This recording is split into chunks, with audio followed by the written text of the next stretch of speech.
Tonight, police investigate a suspicious blaze at a vacant house in Port Augusta overnight. And all eyes on the sky as the Jamestown Air Show roars into town. This is Southern Cross News with Abby Donaldson. Good evening. Port Augusta police are investigating a suspicious house fire in Parker Court overnight. Fire crews were called to the vacant house just before 8 p.m. and managed to contain the blaze to the front room. Garth Burley has more. Neighbours say they alerted authorities to the fire after seeing smoke billowing out the front of the property and were concerned the occupants of the house were still inside. Fireys were quickly on the scene to extinguish the blaze. Obviously the first concern is anyone inside. On this occasion it appeared that the resident was out. All electrical appliances were cleared as the causes, and police are now treating the fire as suspicious, although it's still unclear how the blaze started. Crime scene and fire techs have been up and have conducted an investigation, but we don't have the results of that yet. This is the fourth suspicious house fire in the Port Augusta area over the last 4 months, with a man charged just last month over a daylight arson attack on a duplex on Seaview Road. Police are continuing their investigation into last night's fire and are urging the public to speak up if they witnessed anything unusual. If anyone did see anything suspicious, we'd ask them to call Crime Stoppers and pass that information along to us. The estimated damage bill for the fire is around $10,000. Port Pirie police are investigating an incident where 4 armed men broke into a house on Thomas Street. Just before 2:30 a.m. on Saturday, the 4 men, armed with poles, broke into the house and threatened the occupant. Thankfully, they were not physically injured and nothing has been reported as stolen. But police do not believe this is a random attack. All suspects are reported to have worn dark clothing and had their faces covered. Anyone with information is urged to call Crime Stoppers on 1800 333 000. A spike in terrifying break-ins across Broken Hill has prompted warnings and advice from local coppers. And as we enter the Christmas season, police say there are a number of ways to protect yourself and your valuables.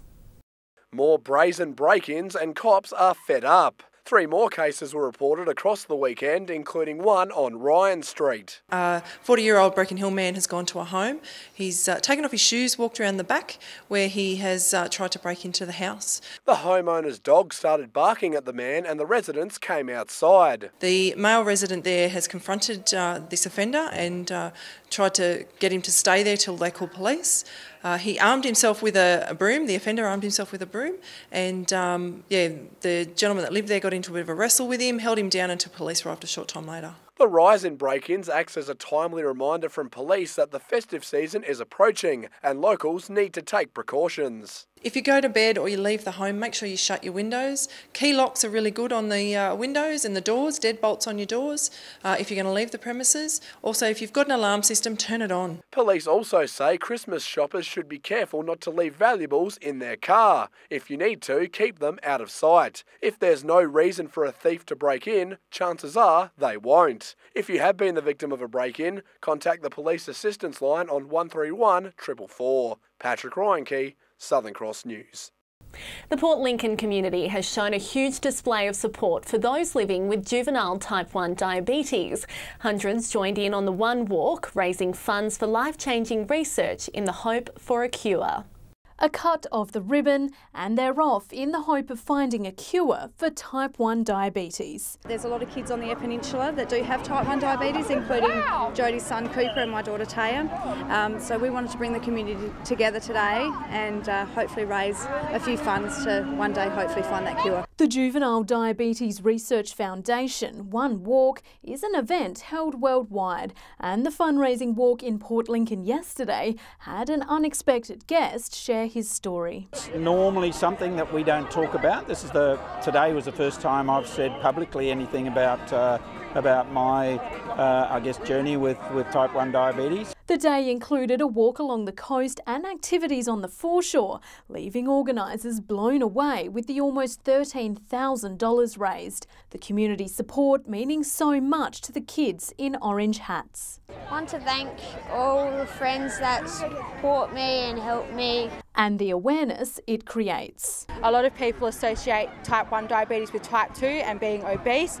whereas the reality is our pancreas is not able to produce any insulin to us. Obviously want to find a cure very much, but it's very much about awareness because our kids do need support. Yeah. Casey Trelaw, Southern Cross News. Dozens of drivers passed through Broken Hill on Saturday as part of the Mystery Box Car Rally. The event raises money for the Cancer Council, with those brave enough tasked with driving old electric cars across a mystery route in the outback. The only catch is the drivers don't know the route until the day of. The 5-day challenge ends in Mildura on Wednesday, and so far it's raised almost $800,000. What an effort. Thousands of adrenaline junkies flocked to the Jamestown Air Show at the weekend, where pilots dazzled spectators with their fearless manoeuvres. The roar of jets, warplanes and helicopters could even be heard from neighbouring towns. All eyes were on the sky as the Jamestown Air Spectacular went off with a bang. Included in the aerobatic splendour, a collection of iconic planes from the Second World War, including the TBF Avenger, the CAC Mustang, and the Australian-made Boomerang. People love coming to Jamestown for this event. It's a beautiful setting. The event's run really well, has some amazing planes. Probably one of the best air shows in Australia. It's estimated that more than 10,000 people have turned out for today's event, which is a great outcome for Jamestown's economy. Entertainment was taken to new heights. Stunt planes painted the sky grey with their smoke trails, and fighter jets making low passes over an excited crowd. We really enjoy coming to the country towns. Been to Jamestown a few times and really like it, love the people. And we don't do a hell of a lot in Adelaide, but it's really good to come here. Fans will have to wait patiently for the next air show, which will be held in 2021. Dominic Beaton, Southern Cross News. Still to come tonight, a Port Lincoln paramedic completes a gruelling 3,000-kilometre bike ride from Darwin for a good cause. Hello again. Port Augusta's local law enforcement swapped their guns for golf clubs at the police charity golf day. Over 120 players teed off for the competition, raising money for the Nerilda Ramsey Auxiliary and the local Salvation Army. And they're both charities that support some of the neediest people in our community, are aged and are underprivileged. So it's fantastic to be involved and be able to give some money back to those folks. Over $24,000 was raised on the day, including a generous $10,000 donation from Flinders Power. The proceeds will be evenly split between the two organisations. John Pirie High Principal Roger Nottage has done his school proud after winning a statewide leadership award. Mr Nottage has been acknowledged for his tireless efforts to improve the school and the perception of the school in the Port Pirie community. A proud public high school and a very humbled principal. John Pirie Secondary School's Roger Nottage has won the Performance Through Values Award for his courageous efforts in bettering the school. I believe that all young people need a fair go for a better future, and so that's what I'm committed to. I don't give up on that, and I think that was a large part of it. For Roger, this award was a team effort. He attributes the success of his school to the community built around his students and staff. Since his time as principal, the school has seen significant improvements, and the data is there to back it up. Creating a healthy culture between students and teachers has been fundamental to the school's growth.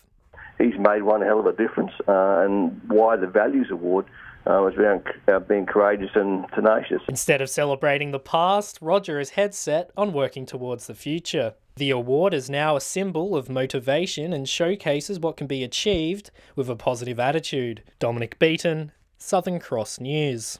A Whyalla florist has been crowned the city's Business of the Year for 2018. Anne's Florist, which is run by Alicia Wilson, was awarded the prize. Miss Wilson took over the business in the Westland Shopping Centre 5 years ago, and in that time the shop has had a major renovation, while Miss Wilson has also moved the stock from the fridges out onto the floor, allowing customers to see what they're purchasing. Alicia says she's overwhelmed by the win. I love that each person has a different taste, so we've got to be creative with every order. Sometimes a lot of people don't know what they want, so then that leaves the creativeness up to us. Career Employment Group was named Business Icon of the Year, while Kim and Chris Browen were named as the Personal Icons of the Year.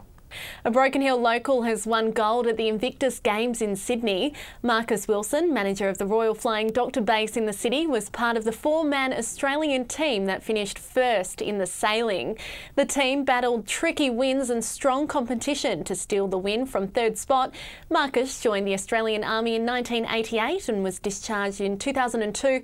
During his service, he received a bravery medal for rescuing 5 people from a helicopter crash in Afghanistan. The Port Lincoln Little Athletics season has got underway and this year hopes to attract some newcomers. Over 60 kids attended yesterday's Come and Try session with hurdles, discus, long jump and more. The club hopes it can find a new generation of stars ahead of the Regional Country Championships next year. Next February we're hosting the EP Country Games. It's a annual games held for all the Eyre Peninsula Little Athletics clubs. For any kids keen on learning the skills of running, throwing and jumping, they can still do a Come and Try at any stage throughout the season, held each Sunday from 9:30 a.m. A Port Lincoln paramedic has finished a gruelling 3,000-kilometre bike ride from Darwin to her hometown, all to raise funds and awareness for mental health service Beyond Blue. The inspiring journey by an inspirational woman receives a special welcome home. I'm so glad to be back home and not to be riding a bike tomorrow. Rebecca Colangelo has just completed a remarkable journey without injury or breakdown through the centre of Australia by riding this small bike more than 3,000 kilometres over just 33 days and seeing plenty of spectacular scenery along the way. Every single pedal that I took, I knew it was one less pedal that I had to take later on. There were so many similarities, parallels with, mental health and getting through those barriers on the road. Raising awareness about mental health was the reason she set out on the ride in the first place, in a bid to raise money along the way for Beyond Blue, a fundraising journey she was able to share with her sister. It's been fantastic. I'm so excited just to go back home, just tell everyone of the adventures that we've had, basically, and even just spreading the awareness of Beyond Blue and mental health and how it can affect anyone. Rebecca's original goal was to raise $5,000, but today that number's reached more than $12,000. Casey Trelaw, Southern Cross News. Stay with us after the break. We'll have all the cricket results from the weekend. And after some wild windy weather today, a cool change is set to bring pleasant conditions for the rest of the week. I'll have all the local weather details soon. Welcome back. The Broken Hill harness racing season will have a late start this year, but local trainers are excited nonetheless. Summer's Saturday nights belong to the action-packed race meetings, which also brings in trainers from interstate.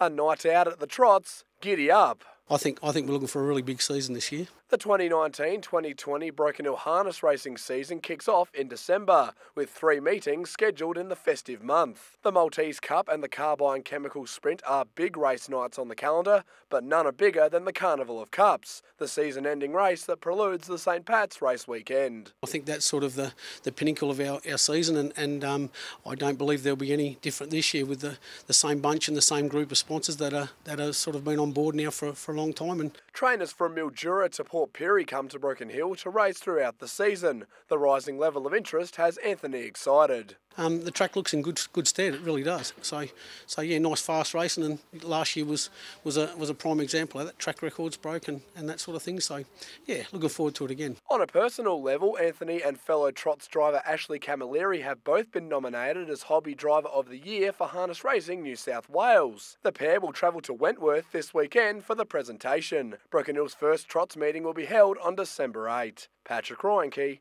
Southern Cross News. Turning to more sport now, Whyalla cricket returned over the weekend. In the grand final rematch, North avenged last year's crushing loss with a big win over Centrals.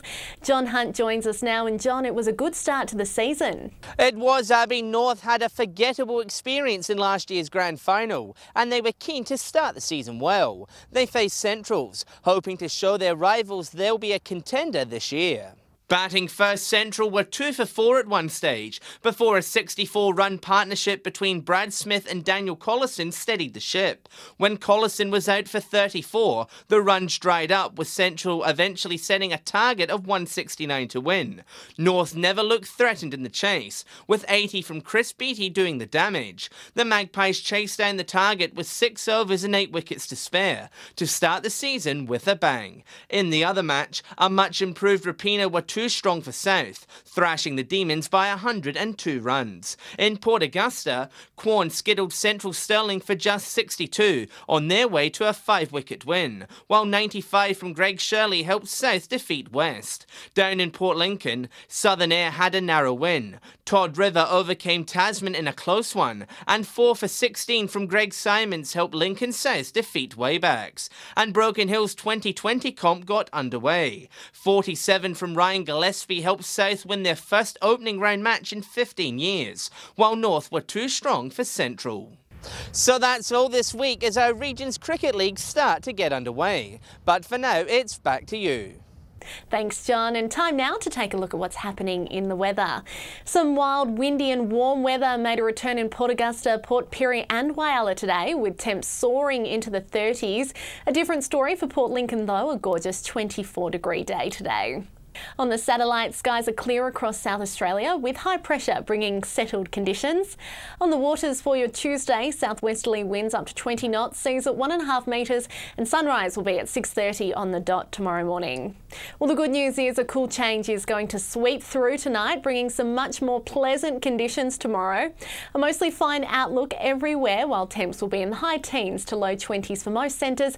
Broken Hill sunny and 26 the top tomorrow. And it's going to stay like that for most of the week. Lovely conditions. Cleveland Woodnard could see a fair bit of cloud about on Thursday, and the mercury is set to rise into the high 20s by Friday. Woodnard warming up to 30 degrees to end the week. A mix of sunshine and cloud for most days as the dial gradually rises into the high 20s to end the week. Whyalla and Port Augusta are in for a cloudy day on Thursday as well. Port Augusta fine and 33 the top to end the week. And gorgeous conditions all week here as well. Sunny skies most days. Port Pirie is warming up to 33 degrees on Thursday before temps drop again for Friday. Clare 27 for Friday, and temps rising in Broken Hill, cloudy and 33 for Friday. And that's the local news this Monday. Thanks for your company. I'm Abby Donaldson. I'll have updates later. Until then, enjoy your evening. Good night.